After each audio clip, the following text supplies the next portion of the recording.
오늘도 살아계셔서 우리와 함께 하시는 예수님의 이름으로 축복합니다. 우리의 예배에 함께 하시는 하나님을 바라보도록 합시다. 함께 기도하시겠습니다. 하나님 아버지, 이 시간을 주님 앞에 드립니다. 오늘 하루도 주님께 맡깁니다. 우리의 이 예배를 받아주시고 이곳에 임하여 주셔서 우리의 마음을 채워주시고 하나님의 마음으로 살아갈 수 있도록 도와주시옵소서. 예수님 이름으로 기도합니다. 아멘. 네, 우리 함께 찬양하시겠습니다. 전능하신 나의 주 하나님은, 우리의 하나님이 어떤 분인지를 생각하면서 함께 믿음으로 고백하면서 찬양합시다.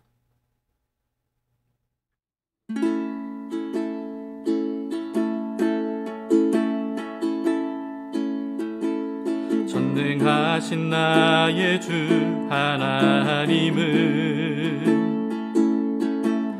능치 못하실 일 전혀 없네. 우리의 모든 간구도 우리의 모든 생각도 우리의 모든 꿈과 모든 소망도 신실하신 나의 주 하나님은 우리의 모든 괴로움 바꿀 수 있네. 불가능한 일 행하시고 죽은 자를 일으키시니 그를 이길 자 아무도 없네. 주의 말씀 의지하여 깊은 곳에 그물 던져 오늘 그가 놀라운 일을 이루시는 것 보라. 주의 말씀 의지하여 믿음으로 그물 던져 믿는 자에겐 능치 못함 없네.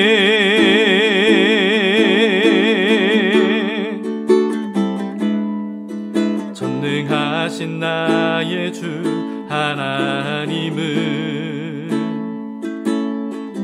능치 못하실 일 전혀 없네. 우리의 모든 간구도 우리의 모든 생각도 우리의 모든 꿈과 모든 소망도 신실하신 나의 주 하나님은 우리의 모든 괴로움 바꿀 수 있네. 불가능한 일 행하시고 죽은 자를 일으키시니 그를 이길 자 아무도 없네. 주의 말씀 의지하여 깊은 곳에 그물 던져 오늘 그가 놀라운 일을 이루시는 것 보라. 주의 말씀 의지하여 믿음으로 그물 던져 믿는 자에겐 능치 못함 없네. 주의 말씀 의지하여 깊은 곳에 그물 던져 오늘 그가 놀라운 일을 이루시는 것 보라. 주의 말씀 의지하여 믿음으로 그물 던져 믿는 자에게 능치 못함 없네. 믿는 자에게 능치 못함 없네. 믿는 자에게 능치 못함 없네.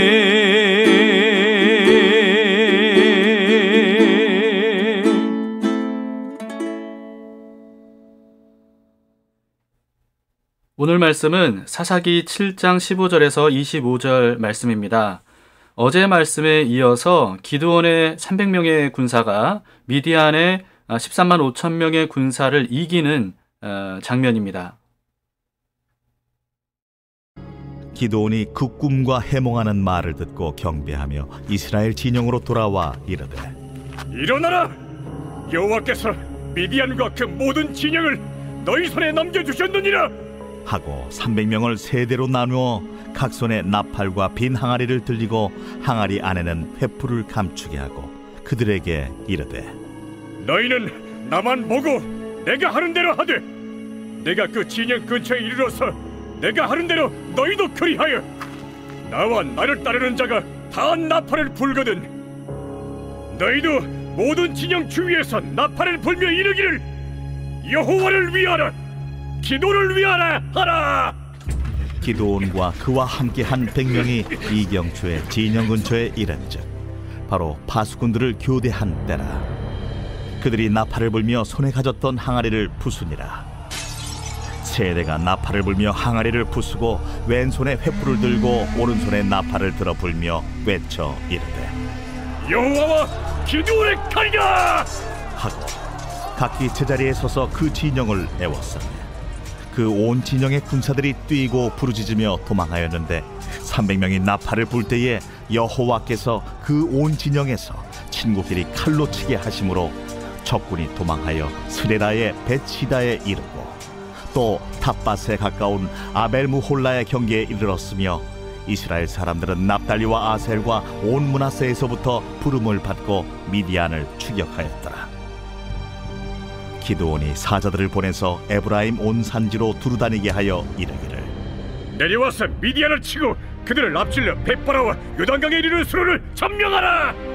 이에 에브라임 사람들이 다 모여 벳바라와 요단강에 이르는 수로를 점령하고 또 미디안의 두 방백 오렙과 스엡을 사로잡아 오렙은 오렙 바위에서 죽이고 스엡은 스엡 포도주 틀에서 죽이고 미디안을 추격하였고 오렙과 스엡의 머리를 요단강 건너편에서 기드온에게 가져왔더라. 밤중에 미디안의 진영으로 몰래 잠입해 들어갔던 기드온과 부하는요, 미디안의 군사들이 서로 꿈과 해몽에 대해서 이야기하는 내용을 듣게 되죠. 그로 인해서 기드온은 승리를 확신하게 됩니다. 그러는 동안에 아마도 이 남아있었던 300명은 근심하고 두려워하면서 기드온이 돌아오기만을 기다렸을 거예요. 이 기드온이 돌아와서 곧장 기다리고 있었던 300명에게 자신이 들은 이야기를 해주고 이제 명령을 하달합니다. 15절에 보시면 기드온이 그 꿈과 해몽하는 말을 듣고 경배하며 이스라엘 진영으로 돌아와 이르되, 일어나라, 여호와께서 미디안과 그 모든 진영을 너희 손에 넘겨주셨느니라 하고, 네, 더 이상 망설일 이유가 없었을 겁니다. 그래서 곧장 행동 개시를 하게 되는 거죠. 기드온은 300명의 군사를 100명씩 세 팀으로 나누었습니다. 그리고는 나팔과 빈 항아리, 그리고 항아리 속에 횃불을 숨기도록 하죠. 그리고는 기드온이 아주 훌륭한 리더십을 보여줍니다. 기드온이 먼저 앞장서는 거예요. 17, 18절을 보시겠습니다. 그들에게 이르되, 너희는 나만 보고 내가 하는 대로 하되 내가 그 진영 근처에 이르러서 내가 하는 대로 너희도 그리하여 나와 나를 따르는 자가 다 나팔을 불거든 너희도 모든 진영 주위에서 나팔을 불며 이르기를, 여호와를 위하라, 기드온을 위하라 하라 하니라.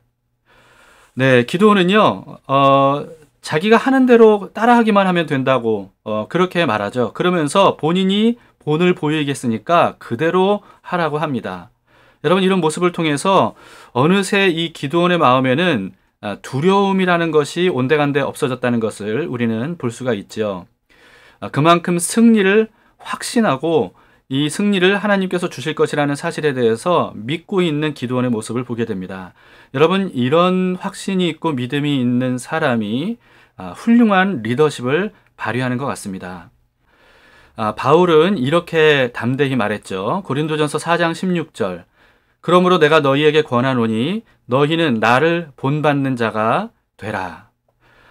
여러분, 이 말은 바울 같은 사람이나 돼야 이런 얘기를 하지라고 우리는 생각할 때가 많이 있습니다. 때로는 이 바울의 말을 어떻게 생각하면 좀 교만한 말 아닌가 또 이렇게 생각할 수가 있어요.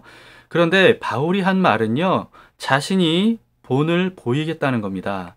완벽한 사람이라는 뜻이 아니고 수준 높은 사람이라는 뜻이 아니고 내가 먼저 예수님에게 배운 것을 그대로 해볼 테니까 너희도 나를 따라 그렇게 해봐라. 이런 뜻이죠. 훌륭한 리더, 또 자녀에게는 훌륭한 부모, 또 주일학교에서는 훌륭한 교사, 그리고 또 교회에는 훌륭한 목회자. 어떤 사람이겠습니까? 바로 이와 같이 본을 보일 수 있는 사람 아니겠습니까? 여러분, 그런 리더들이 교회 안에 많아지기를 소망합니다. 그리고 여러분들이 그런 리더가 되실 수 있기를 바라고요. 또 목회자들, 저도 그런 리더가 될 수 있도록 여러분 기도해 주시기를 바랍니다. 19절을 보시겠습니다. 기드온과 그와 함께한 100명이 이경초에 진영 근처에 이른즉 바로 파수꾼들을 교대한 때라. 그들이 나팔을 불며 손에 가졌던 항아리를 부수니라. 기드온이 100명의 군사를 이끌고 미디안 진영으로 몰래 접근을 한 거예요. 그리고 나머지 세 팀도 각각의 할당된 지역으로 배치가 됐겠죠. 그때 시간이 밤 이경초라고 하는데요. 이때가 보초병들, 미디안 보초병들이 교대하는 시간이라고 그렇게 돼 있어요. 기드온 중대가요, 갑자기 한꺼번에 나팔을 붑니다. 그리고는 항아리를 깨뜨리죠. 그랬더니 나머지 중대들도 기드온이 하는 대로 하라고 했으니까 한꺼번에 나팔을 불고 또 한꺼번에 항아리를 깨뜨리는 겁니다. 그리고는 큰 소리로 외치는 거죠. 여호와와 기드온의 칼이다! 이렇게 외쳤다는 거예요. 자, 여러분, 이때 상황을 한번 상상해 보도록 합시다. 그때 미디안의 군사들이 대부분 어둠 속에서 잠이 들었을 때거나 또는 잠을 자려고 하는 그런 때였을 겁니다. 굉장히 조용한 때였겠죠. 그런데 갑자기 사방에서 나팔 소리가 울려 퍼지면서 와장창 뭔가가 깨지는 소리가 들리고 그리고는 갑자기 여호와와 기드온의 칼이다 라고 하면서 미디안 군인들이 두려워했던 이스라엘의 여호와 그리고 기드온이 쳐들어왔다는 어떤 그런 외침 소리가 들리는 거예요. 그리고 아마 불도 사방에서 막 번져났을 겁니다. 그리고 그게 다가 아니고요. 해변에 모래알처럼 많아 보였다는 미디안의 낙타들, 엄청나게 많은 낙타들이 아마도 난리를 쳤을 겁니다. 굉장히 난리를 쳤을 거예요. 아마 정신이 없는 그런 상황이었을 겁니다. 이렇게 멘붕 상태에 빠진 미디안 군사들이 비명을 지르면서 도망을 쳤다고 해요. 22절을 보세요. 300명이 나팔을 불 때 여호와께서 그 온 진영에서 친구끼리 칼로 치게 하심으로 적군이 도망하여 스레라의 벳시다에 이르고 또 닷밭에 가까운 아벨무홀라의 경계에 이르렀으며. 네, 비명을 지르면서 도망을 쳤다는 겁니다. 그런데 그뿐만이 아니고 친구끼리 칼을 쳤다. 다시 말해서 아군인데도 불구하고 아군인 줄도 모르고 그냥 막 서로 칼로 죽였다는 거죠. 그랬더니요, 이제 미디안 군대가 혼비백산에서 13만 5천 명이 뿔뿔이 흩어지고 도망을 치는데요. 그래서 이스라엘 군사들 중에 앞서 집으로 돌아갔던 3만 명 이상의 이스라엘 군사들이 급히 합세를 해서 이 미디안 군대를 추격합니다. 그리고 또 이전에는 소집하지 않았던 에브라임 지파도 기드온이 소집을 해요. 24절에 보시면 기드온이 사자들을 보내서 에브라임 온 산지로 두루 다니게 하여 이르기를 내려와서 미디안을 치고 그들을 앞질러 벳바라와 요단강에 이르는 수로를 점령하라 하매 이에 에브라임 사람들이 다 모여 벳바라와 요단강에 이르는 수로를 점령하고. 네, 미디안 군대를 내쫓고 그래서 빼앗겼던 지역들을 탈환했다는 것을 기록을 하고 있습니다. 거기에 에브라임 지파가 굉장히 큰 지파였거든요. 그 지파가 함께 힘을 보탰던 거죠. 미디안 13만 5천 명이나 되는 이 막강한 군대에 대한 정말 엄청난 대승리의 기록입니다. 여러분, 하나님께서 정말 이스라엘을 이기게 하시는 방법은 늘 좀 새롭습니다. 생각지 못한 방법이에요. 일반 병법과는 너무나도 다르죠. 그동안의 사사들을 통해서 하나님께서 이기게 하신 그런 내용들을 한번 돌이켜 봅시다. 첫 번째는 갈렙과 같은 훌륭한 믿음의 소유자, 그리고 용기를 가졌던 이 온니엘이라고 하는 첫 번째 사사를 통해서 메소포타미아 왕을 격파했던 일이 있었죠. 그런데 그 다음부터는 계속 참 파격적인 방법을 하나님께서 사용하세요. 두 번째 사사는 에훗 아닙니까? 왼손잡이 에훗. 아무도 따를 생각이 없었던, 따를 만한 사람이 아니라고 생각했던 그 에훗 한 사람을 통해서 모압왕 에글론을 암살함으로써 이스라엘을 구원하게 하셨죠. 그리고 세 번째는 한 절로 되어 있기 때문에 우리가 눈여겨보지 않고 그냥 지나가 버렸는데요.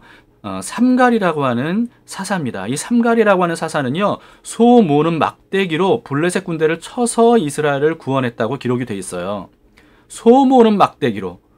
여러분, 이걸 통해서 아마 삼갈은요, 소 모는 사람이었을 겁니다. 그런데 일상생활에 또는 직장에서나 쓰는 이 소 모는 막대기, 이것으로 이스라엘을 구원하도록 하셨던 거예요. 마치 모세의 지팡이 같죠. 그리고 네 번째 사사는 여자였지 않습니까? 여자 사사 드보라 였습니다. 그리고 또 그 야엘이라고 하는 이방 여자를 통해서 철병거 900대를 거느렸던 이 무시무시한 군대 장관인 시스라를 처단함으로써 이스라엘을 구원을 했죠. 그때 전쟁에서 이기게 된 것은 기손강의 예상치 못한 범람 때문에 철병거 900대가 아무런 소용이 없게 되면서 전쟁에 이기게 된 것이 아니겠습니까? 이것도 정말 생각지 못했던 하나님의 방법이고 전략이었습니다. 그리고 다섯 번째로 겁 많고 의심 많은 이 기드온을 통해서 하나님께서 이스라엘을 구원하셨어요. 그것도 3만 명 넘는 이스라엘 군대를 모았는데 다 돌려보내고 300명만 남게 하심으로써 13만 5천 명이나 되는 미디안 군대를 무기 하나 없이, 무기가 없잖아요. 여러분, 나팔, 빈 항아리, 횃불, 이건 무기가 아니거든요. 근데 그런 것만으로 미디안의 13만 5천 명의 군대를 완전히 격파한 그런 방법으로 하나님께서 이스라엘을 구원하셨습니다. 자, 여러분, 이처럼 하나님께서 구원자를 세우신 사사들은 예사롭지 않은 어떤 예상 밖의 사람들이었고요. 또 이기게 하신 전략도 전혀 상식적이지 않은 방법으로 하나님께서 이기게 하시고 이스라엘을 구원해 주셨습니다. 다른 말로 하면 하나님의 말씀보다 상식에 의존하는 사람, 여러분, 이런 사람은 믿음으로 행동할 수 없었겠죠. 그러면 상식 수준의 일들만 경험할 수밖에 없죠. 그렇게 되면 초월하시는 하나님의 지혜와 능력을 경험할 수가 없을 겁니다. 그러면 하나님이 어떤 분인지를 알 수가 없고 하나님에 대한 믿음은 점점 약화될 수밖에 없는 거예요. 그런데 상식보다 하나님의 말씀을 더 의존하는 사람은 어떻겠습니까? 대부분의 상식선에 있는 사람들과는 달리 하나님께서 하신 말씀대로 행함으로써 믿음의 행동을 하는 거죠. 여러분, 이런 사람은 결국 하나님께서 하시는 일들, 하나님이 살아계시고 하나님이 구원하시는 그 일들을 직접 경험하게 됩니다. 몸으로 경험하는 거죠. 그럼으로써 전지전능하신 하나님의 그 지혜와 능력을 경험적으로 깨닫게 돼요.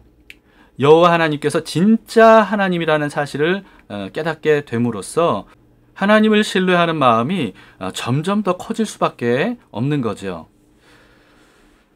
밤새 그물질을 했는데 한 마리의 물고기도 잡지 못했던 베드로에게 예수님께서 상식적으로는 이해가 안 되는 말씀을 하셨습니다. 깊은 곳으로 가서 그물을 내려 고기를 잡으라 라고 하시는 말씀이었죠. 여러분, 그런데 그 당시의 그물은 오늘날의 그물과는 달리 날이 밝으면 물고기들이 그물이 다 보이는 어떤 그런 그물이었대요. 눈에 잘 안 띄는 그런 그물이 아니었던 겁니다. 베드로의 직업이 뭐예요? 어부죠. 어부는요, 물고기 잡는 데는 전문가 아니겠습니까? 전문가이기 때문에 상식적으로 밤에 물고기를 잡으려고 했던 겁니다. 그런데 밤에 물고기 한 마리도 못 잡았던 거예요. 상식적으로는 낮에는 물고기 잡는 게 불가능하다고 생각했을 거예요. 그런데 이런 베드로가 예수님의 말씀에 뭐라고 대답했습니까? 누가복음 5장 5절에 시몬이 대답하여 이르되 선생님 우리들이 밤이 새도록 수고하였으되 잡은 것이 없지만은 말씀에 의지하여 내가 그물을 내리리이다. 이렇게 말하고 그물을 내리죠. 그 결과는 우리가 성경을 통해서 보듯이 그물에 말도 안 되게 많은 그물이 찢어질 걱정을 해야 될 정도의 물고기들이 한꺼번에 잡혔다는 거 아니겠습니까? 베드로가 한 말은 이런 거예요. 예수님의 말씀은 상식적으로는 도저히 말이 안 되는 얘기입니다. 어부로서의 경험상으로 봤을 때도 그건 정말 이해가 안 되는 말씀입니다. 그런데 예수님이 말씀하신 거니까 그러니까 제가 그 말씀하신 대로 해보겠습니다.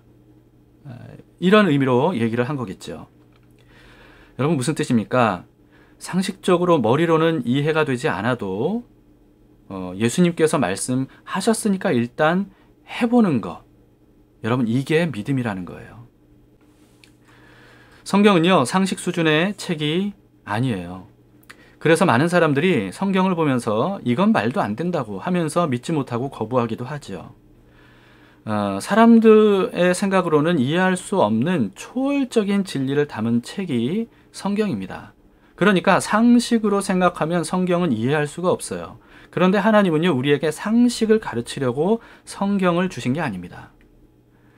상식을 뛰어넘는 하나님이 살아계시고 상식 너머에 초월적인 영적인 세계, 보이지 않는 세계가 있다는 것을 하나님이 우리에게 알려주시기 위해서 우리에게 성경을 주신 거죠. 여러분 특히나 성경의 주제인 예수 그리스도 그리고 그분의 구원 방식 이거는요 정말 어느 누구도 생각하지 못했던 그런 예상 밖의 상식을 초월한 구원 방법이었습니다. 성경대로 죽으시고 성경대로 부활하신 예수님. 그러나 어느 누구도 예상치 못했던 그런 방식으로 우리를 구원하신 예수님. 이것을 성경이 우리에게 분명히 보여주고 있죠. 그럼으로써 우리의 상식을 뛰어넘는 하나님의 방식이 있다는 것을 성경은 우리에게 끊임없이 알려주고 있습니다. 그러니까 거기에 눈을 뜨라는 거예요. 상식 수준, 눈에 보이는 것이 전부라고 생각했던 모든 것들을 믿음으로 뛰어넘으라는 거죠. 세상에 가득한 유물론 사관, 진화론적 세계관 이것이 지금 장악하고 있습니다. 교회를 다니는 사람들도 자기도 모르는 사이 이런 유물 사관 그리고 진화론적인 세계관 이런 것에 굉장히 많이 영향을 받고 있어요. 특히나 오늘날 젊은 세대, 특히 학생들은요, 교회에서 아무리 말씀을 배워도 학교에서 진화론적인 세계관, 유물론적인 세계관을 끊임없이 배우다 보니까 대부분 성경이 아니라 인간의 어떤 지식 수준, 상식 수준에 머물러 있는 이와 같은 유물론적, 진화론적 세계관에 머물러 있게 되는 거죠. 그래서 믿음의 사람으로 성장하기가 굉장히 어려운 시대입니다. 그래서 하나님을 믿기 어려워하는 거예요. 그런데 여러분 이런 거짓말에 속아서는 안 됩니다. 우리는 분명히 알아야 됩니다. 여러분 그래서 세상의 세계관이 사실 우리의 생각을 얼마나 하나님과 멀어지게 하고 있는가, 상식 수준에 머무르게 하는가라고 하는 것을 분명히 생각하면서 깨어나야 됩니다. 그게 전부가 아니라는 거예요. 물질 세계가 전부가 아닙니다. 눈에 보이는 모든 물질은요, 보이지 않으시는 하나님께서 말씀이신 예수님을 통해서 창조하신 거예요. 무슨 뜻입니까? 눈에 보이는 모든 물질은 그게 전부가 아니라 그 모든 물질을 창조하신 눈에 보이지 않는 분이 계시다는 거예요. 그리고 눈에 보이지 않는 세계가 있다는 거예요. 히브리서 11장 3절에서 이렇게 말씀합니다. 믿음으로 모든 세계가 하나님의 말씀으로 지어진 줄을 우리가 아나니 보이는 것은 나타난 것으로 말미암아 된 것이 아니니라. 이 보이는 모든 물질 세계, 이 보이는 모든 물질 세계는 나타난 것으로 말미암아 된 것이 아니다. 보이는 것은 보이는 것으로 시작된 게 아니라는 거예요. 그럴 수 없다는 겁니다. 이 모든 보이는 것들은 보이는 것의 너머에 있는 눈에 보이지 않는 분, 눈에 보이지 않는 세계를 통해서 나온 것이라는 거죠. 그래서 그리스도인들은 어떤 사람들입니까? 보이는 것이 전부가 아님을 깨닫는 사람들입니다. 보이지 않으시는 하나님을 믿는 사람들이에요. 보이지 않는 분이 보이는 모든 물질 세계를 만드셨음을 알고 물질 세계가 전부가 아니라 영원한 세계가 있음을 믿음의 눈을 들어서 보는 사람입니다. 상식과 다른 방식으로 인도하시는 하나님을 함께 믿도록 합시다. 우리가 상식선에 머무르도록 하는 수많은 세상의 가르침, 거기에 속아서는 안 됩니다. 말씀이 우리에게 가르쳐 주시는 그 진리, 그것을 듣고 깨달아야 되는 거죠. 우리가 하나님의 말씀대로 순종했는데도 내 문제가 해결도 안 되고 오히려 더 큰 어려움에 빠지는 것처럼 보이기 때문에 갈등이 생길 때가 많아요. 이게 맞는 건가? 눈에 보이는 것으로는 이게 점점 더 악화되는 것 같은데, 그런데 이게 맞는 건가? 이러다가 내가 망하는 거 아닌가? 진짜 하나님이 계신가? 진짜 하나님의 말씀대로 되는 게 맞는가? 그런데 여러분, 그거는요, 과정일 뿐입니다. 아직 결과가 나온 게 아니에요. 이 과정은요, 마치 지금 하나님께서 이스라엘의 군사 수를 줄여나가는 그런 과정인 것처럼 불과한 거예요. 아직 결말이 아닙니다. 끝까지 하나님을 신뢰하시기 바라요. 하나님의 방식대로 우리가 그 말씀에 순종하면 하나님은요, 반드시 하나님의 약속과 뜻을 이루실 겁니다. 현재 상태로는 이게 완전히 거꾸로 가는 것처럼 보여도, 그러나 하나님은 반드시 모든 것들을 바로잡으시고 하나님이 살아계심을 입증해 보이시고 하나님의 약속과 뜻을 이루어 주실 거예요. 그리스도인들은 세상의 방식대로 사는 사람들이 아닙니다. 하나님의 방식으로 사는 사람들입니다. 그래서 믿음이 필요한 거죠. 그래서 우리를 믿음의 사람이라고 말하는 거죠. 오늘을 어떻게 살겠습니까? 하나님의 말씀대로 사시겠습니까? 아니면 세상에 가득한 상식으로 그 수준에서 살겠습니까? 오늘도 우리가 말씀대로 살기로 결심합시다. 함께 기도하시겠습니다. 하나님 아버지, 오늘 기도원의 300명의 용사들을 통해서 놀랍게 승리하게 하신 그 기록을 보게 하시니 감사합니다. 이 말씀을 통해서 우리가 어떤 믿음을 가지고 살아야 될지를 알려주셔서 감사합니다. 하나님 아버지, 눈으로 보이는 것으로 판단하는 사람, 또 상식으로 판단하는 사람이라면 그리스도인이 아닐 텐데, 하나님, 우리가 믿음으로 주님의 말씀대로 사는 사람들이 될 수 있도록 도와주시옵소서. 겨자씨만한 믿음입니다. 하나님, 우리가 얼마나 작고 연약한 믿음을 가진 사람들인지 모릅니다. 그런 우리들에게 하나님께서 믿음으로 행동하라 말씀하셨으니 하나님 말씀대로 행하겠습니다. 이해가 안 돼도 상식적으로 맞지 않아도 하나님 말씀대로 해보겠습니다. 그로 인해서 하나님이 행하시는 놀라운 일들을 우리가 경험할 수 있도록, 깨달을 수 있도록 인도해 주시옵소서. 오늘 하루도 주님께 맡기오니 함께 예배를 통해서 주님께 삶을 맡기는 모든 형제자매들에게 하나님의 일들을 이루어 주시옵소서. 예수님 이름으로 기도합니다. 아멘. 네, 여러분의 이 믿음, 겨자씨만한 믿음이라도요, 그걸 발동해서 기도하시기 바랍니다. 하나님, 제 믿음 아시죠? 저의 믿음 없음을 도와주시고, 그래서 더욱더 하나님을 강건하게 믿을 수 있도록 하나님이 하시는 일들을 나타내 보여주세요. 제가 최선을 다해서 말씀대로 살아보겠습니다. 이런 기도 제목으로 여러분 오늘 기도하시기를 바랍니다. 하나님께서 반드시 우리의 삶을 통해서 하나님의 일들을 이루시리라 믿습니다.